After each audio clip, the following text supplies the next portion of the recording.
بسم اللہ الرحمن الرحیم۔ السلام علیکم۔ Tariq Javed Khokhar advocate law for you channel کے ساتھ چینل کو سبسکرائب کر لیں، لائک شیئر کومنٹس بھی کریں اور اپنی رائے کا اظہار بھی کریں۔ ابھی بات کرتے ہیں جی سپریم کورٹ کے اندر ایک بہت ہی اہم کیس کی سماعت اور پھر اڈیالہ جیل میں القادر کیس ٹرسٹ کے حوالے سے۔ اس سے پہلے ایک بات کرتے ہیں کہ سپریم کورٹ میں جو سینئر ترین وکلاء ہیں پورے پاکستان میں، ان کے ایک بیٹھک ہونے جا رہی ہے جس میں 26ویں آئینی ترمیم کے اوپر جو ہے وہ بہت ہی زبردست قسم کا لائحہ عمل اپنایا جائے گا۔ تو اس کے اوپر جانے سے پہلے تھوڑا اگر اس کی بیک گراؤنڈ میں جایا جائے تو جس طرح سے یہ رجیم چینج ہوا، جس طرح سے آئین کا حلیہ بگاڑا گیا، ووٹ چرایا گیا، عوام کے ووٹ کو 8 فروری کو 9 فروری کو فارم 47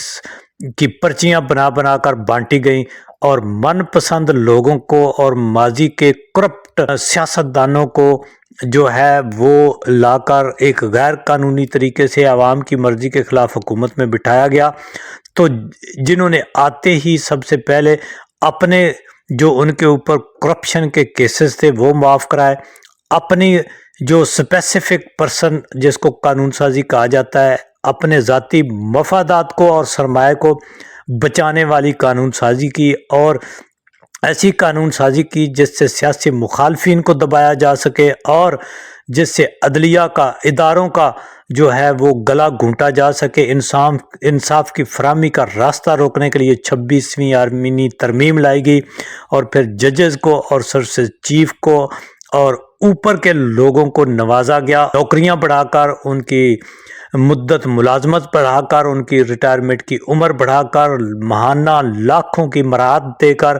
ان کو مینج کیا گیا۔ دوسرے لفظوں میں یہ ایک رشوت ہے جو ان کو پیش کی گئی اور انہوں نے قبول کر لی بدقسمتی سے، اور عام آدمی کے حقوق کو انہوں نے سب نے مل جل کر کمپرومائز کیا اور سب کے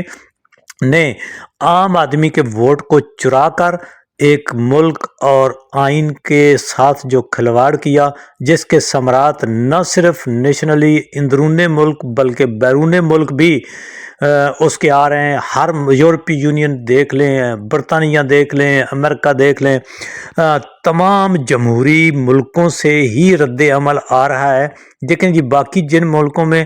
جمہوریت نہیں ہے، جو ڈکٹیٹرشپ ہے، بادشاہت ہے یا سوشلزم ہے یا دوسری جو چیزیں ہیں، وہاں سے تو ایسی آوازیں آتی نہیں ہیں کیونکہ یہ نظام ان کے ساتھ فٹ ہے۔ لیکن ایک جمہوری ممالک وہاں سے وہ چاہیں نہ چاہیں وہ اندرونی طور پر اسی نظام کو سپورٹ کر بھی رہے ہوں، تب بھی بظاہر ان کو یہ کہنا پڑتا ہے، ان کی عوام کا پریشر ہوتا ہے کیونکہ وہ وہاں جمہوریت ہے اور عوام کی بات اور عوام کی آواز کو سنا جاتا ہے، آئین کے ساتھ وہاں کھلواڑ نہیں کیا جاتا۔ چاہتے نہ چاہتے ہوئے بھی ان کو بے شک چھوٹے ملکوں سے انہوں نے مفادات لینے ہوتے ہیں، لیکن اس کے باوجود ان کو جو ہے یہ کہنا پڑتا ہے کہ جی یہاں پہ یہ انسانی حقوق کی خلاف ورزیاں ہو رہی ہیں اور ان کے اثرات ہوتے ہیں۔ جس طرح سے وہاں پہ امریکہ میں حکومت تبدیل ہونے جا رہی ہے، نئی ٹرمپ حکومت آ رہی ہے جو کہ ڈیپ سٹیٹ کے خلاف ہے۔ عوام تو پہلے دن سے چیخ رہی ہے، عوام تو کہہ رہی ہے کہ ہمارا ووٹ چرایا گیا، عوام نے تو پہلے دن سے شور کیا کہ ہماری منتخب حکومت کو گرا دیا گیا، پی ٹی آئی کی حکومت کو۔ عوام تو پہلے دن سے کہہ رہی ہے کہ ناانصافی ہو رہی ہے، چار دیواری کا تقدس پامال ہو رہا ہے اور جو افراتفری اور مارا ماری کا ماحول ہے اس میں نقصان ہو رہا ہے ملک کا۔ لیکن یہ بڑے لیول پر ان کو احساس نہیں تھا، شاید وہ مینج تھے، شاید ان کو کوئی ذاتی مفادات اور غصہ تھا، شاید وہ بات کو سمجھ نہیں رہے تھے عام آدمی کو۔ تو اب ایسا لگتا ہے کہ اداروں کے اندر یہ سوچ پریویل کر رہی ہے کہ اب بہت ہو گیا۔ اس کی آوازیں اب سپریم کورٹ سے بھی آ رہی ہیں، یعنی جو ریمارکس ہیں سپریم کورٹ کے اوپر، بالخصوص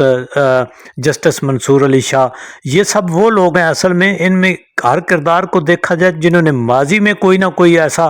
کمپرومائز کیا ہے جس نے جو اصول تھا، جو آئین تھا، جو قانون تھا، اس کو نقصان پہنچایا ہے۔ لیکن چلیں ابھی موجودہ دور میں اب آوازیں آنا شروع ہو گئی، 26ویں آئینی ترمیم کو انہوں نے جو ہے قبول کر لیا کہ اس میں ذاتی مفادات نظر آئے۔ لیکن اب جب دیکھتے ہیں کہ کیا ان ایسے اقدامات کے ساتھ یہ لوگ اپنی ذاتی بقا ان کی کیا ہوگی، ایک چیف جسٹس ہے وہ وہاں پہ پارکوں کا افتتاح کر رہا ہے، وہ وہاں پہ جو ہے وہ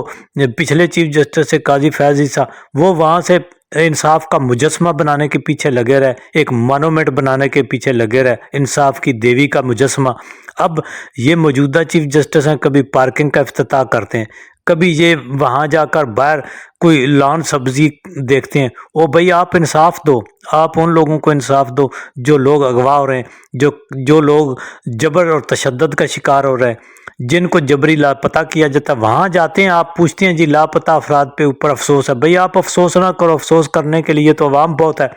آپ انصاف دو لوگوں کو، وہ آپ کر نہیں سکتے، حکم کوئی آپ جاری کر نہیں سکتے۔ اور آئینی بینچ کی یہ حالت ہے، جو حکومت کا چہیتا بینچ ہے، کہ وہ یہ تک نہیں دیکھ سکتا، ان کی اتنی ہمت نہیں ہے، یعنی وہ کہتے ہیں ترلا منت کرتے ہیں کہ جی ہمیں وہ ٹرائل ہی دکھا دیں 9 مئی والے جن کے اوپر آرمی کورٹس نے ان کو سزا دی ہیں، تو ادھر سرکاری وکیل نے کہا جی وہ آپ نہیں دیکھ سکتے۔ یہ سپریم کورٹ کے جسٹس صاحبان کی حالت ہے۔ ریمارکس ان کے آج کل سنیں کتنے آئینی قانونی اور دبنگ ریمارکس دے رہے ہیں، فیصلہ انہوں نے کیا کرنا ہے وہ سب کو معلوم ہے۔ اور القادر کیس میں جس طرح فیصلے کے ساتھ ہو رہا ہے، دیکھیں جی اہم ترین لوگ جو ہیں، عمران خان کے بھی بیانات آئے ہیں جیل سے، وہ کہتے ہیں کہ جی ہمیں آپ سزا سناؤ، یہ سزا سنا نہیں رہے، یہ سزا والا رجسٹر اپنی بغل میں دبا کے وہ جج صاحب کبھی ادھر جاتے ہیں کبھی ادھر جاتے ہیں، بھئی سناؤ سزا۔ قادر یونیورسٹی ہے وہ اپنی جگہ پر موجود ہے، آئے روز وہاں سے لوگوں کے انٹرویوز آ رہے ہیں، اسٹوڈنٹس کے انٹرویوز آ رہے ہیں کہ وہ ایک بہترین قسم کا ادارہ ہے، اور اپنی تعلیم وہاں پہ لوگ جو ہے بچے جو ہیں وہ جاری رکھے ہوئے ہیں، وہاں پہ دین کی اور سائنس کی تمام علوم کی تعلیم وہاں پہ ہو رہی ہے۔ وہاں کی انتظامیہ جو القادر کی ہے انہوں نے بھی آ کر بیانات دیے، اپنی شہادت دی، اسی طرح ملک ریاض، اور ملک ریاض نے وہ پیسے جن کو دینے تھے اداروں کو، یعنی وہ حکومت ہی تھی، اب حکومت بھی یہ نہیں کہہ سکتی کہ جی جو پیسے ہمیں سندھ حکومت اور مرکزی حکومت کے جی ملک ریاض نے ان کے جو پیسے دینے تھے وہ ان کو نہیں ملے، وہ ان کو مل چکے ہوئے ہیں۔ اب معاملہ کیا ہے، اب ان کو یہ کوئی پتہ نہیں ہے کہ ہم نے سزا سنانی ہے تو سزا کس گراؤنڈ پہ سنائیں، ان کو یہ پتہ ہے کہ ہم نے سزا سنانی ہے، لیکن یہ نہیں پتہ کہ ان کی کن گراؤنڈز کے اوپر سزا سنانی ہے، کیا کرپشن کیا ہے۔ اب بالآخر آ کر یہ حکومت یہ کہہ رہی ہے کہ نہیں جی وہ پیسے اس کے اکاؤنٹ میں نہیں جانے چاہیے تھے، سپریم کورٹ کے اکاؤنٹ میں، وہ حکومت کے اکاؤنٹ میں آنے چاہیے تھے۔ بھئی آپ کی حکومت تھی، آپ کا چیف جسٹس تھا قاضی، جس نے وہ پیسے آپ کو دیے، تو میرا خیال ہے کہ اب یہ بات بہت آگے نکل گئی ہے، اداروں میں یہ احساس ہے کہ ہم سے غلطی ہو گئی ہے، لیکن یہ ضد پہ اڑے ہوئے ہیں، یہ اپنی انا انہوں نے عوام کی، آئین کی، ملک کی، قانون کی اناؤں سے اوپر کر لی ہوئی ہے۔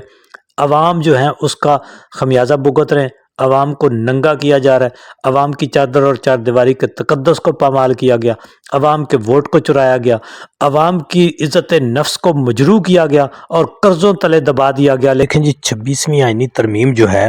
وہ اس حکومت کی غلطی ہے، جس کو یہ جب تک موجود رہے گی اس وقت تک اس ملک کا نظام جو ہے وہ آگے نہیں چل سکتا۔ دو چیزیں ہیں بڑی اہم، ایک تو 8 فروری کا چرایا گیا مینڈیٹ جب تک واپس نہیں ہوتا، یعنی کوئی بھی یا وہ مینڈیٹ واپس ہو یا پھر نئے الیکشن کے چلتے ایک عوامی حکومت قائم ہو، پھر اور یہ آئینی ترمیم واپس ہو۔ یہ دو چیزیں ایسی ہیں جن کو موجودہ سیٹ اپ میں رکھتے ہوئے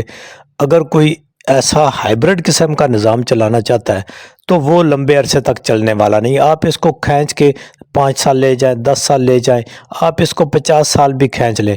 ایک جو ملک ہے اور عوام ہے وہ ایک قدم بھی آگے نہیں جا سکتے۔ یہ آپ سمجھیں کہ یہ 50 سال پیچھے چلے گئے، آپ 1973 کے آئین سے پہلے والے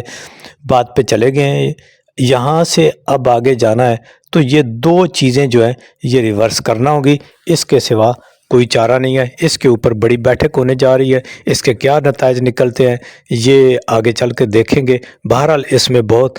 بڑے اور اہم فیصلے ہونے کی توقع ہے۔